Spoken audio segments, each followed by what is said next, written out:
Gujarati YouTube channel તમારું સ્વાગત છે। મિત્રો, દેશ અને દુનિયાની તમામ તાજા ખબર સૌથી પહેલાં જાણવા માટે અત્યારે ચેનલ સબસ્ક્રાઇબ કરી દેજો। મિત્રો, ખૂબ જ મોટા સમાચાર સામે આવી રહ્યા છે। જ્યાં મિત્રો અહીંયા ખૂબ જ મોટી ખબર છે। દુઃખદ ઘટના, રાજ્યમાં વધુ એક અકસ્માતની દુઃખદ ઘટના સામે આવી છે। જ્યાં મિત્રો શું છે મામલો, આજના વિડીયોમાં જણાવીશું। વિડીયોમાં અંત સુધી બન્યા રહેજો। જી મિત્રો, આજે આણંદના ફતેપુર ગામ પાસે સીએનજી પંપ નજીક બે ટ્રક વચ્ચે ભયાનક અકસ્માત સર્જાયો હતો।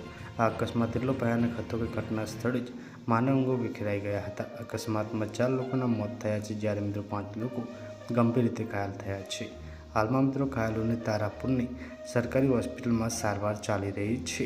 તો મિત્રો, ખૂબ જ મોટી ખબર સામે આવી રહી છે। પલ પલની અપડેટ મળતી રહેશે। મળીને માહિતી નવા વિડીયોમાં, ત્યાં સુધી